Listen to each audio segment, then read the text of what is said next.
I want you to think about the mindset that can so often drive us forward or hold us back from chasing the future. Remember back in August when we had that global economic meltdown? Remember getting up that Monday morning a couple of months ago, and the global markets were melting down. Tokyo plunged, and we woke up that Monday morning, and the global markets are plunging, and we were going, oh my God, we're going to have a recession. It's awful. It's finally here. Have you ever thought that you've been waiting 10 or 15 years for a recession that has yet to have arrived? It's gotten so extreme that, the New York Times last year had an article going like, dude, where's my recession? Everybody's been talking about this recession coming for the last 10 years, and it is still not here. And all this is happening in the context in which more than half of this country believes that the U.S. is in a recession during a period of economic time when we are seeing absolute growth which has never lasted for such a sustainable, long period of time. What happens with this mindset? Well, we tend to focus on the fact that we might have a downturn. If you think about what is going on, it's almost like the U.S. consumer has entered into a state of perpetual economic gloom, despite all the signs to the contrary. And are you following them into the abyss? Are you following them into the path of uncertainty? Well, what's the point of all this? The point of all this is your mindset for innovation, your mindset for the future. The head of innovation at General Electric did a study. He looked at what happened with major companies when we had a period of economic uncertainty, economic downturns.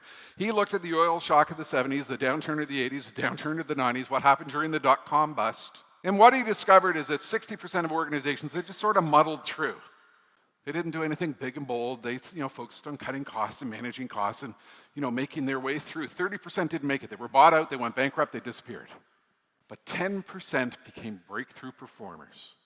10% became the organizations that won into the future. And I want you to ask yourself a question right now. If you are convinced that things are really bad, are you doing the things that are not allowing you to chase a faster future because your mindset is holding you back? This study showed that's the exactly wrong thing to do. Following that, I took a look at what happened with the 2008 recession and what organizations were doing with innovation and focusing on trends and technology and opportunity. Those who took a mindset of, well, there's an economic downturn, we're just not going to take part.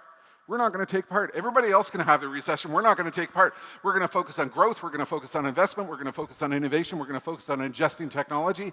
We're going to focus on realigning our manufacturing assembly line process. We're going to reinvent our product.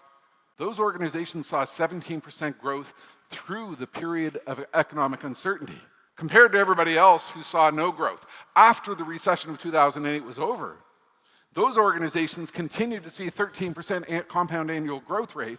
Everybody else stalled at 1%. Following up on this, Grant Thornton did a survey, and they talked to a whole bunch of executives, and 50% indicated, yeah, we don't plan to take part in the recession. We're going to focus on growth. We're going to focus on opportunity. We're going to innovate. We're going to invest.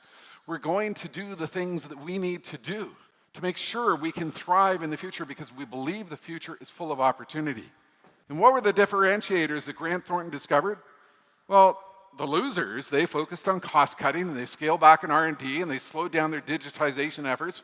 The winners did everything they should do to align to the reality of the opportunity of the future. And we know we need to ignore the noise because the only way to get forward into the future is to ignore the things that might hold you back.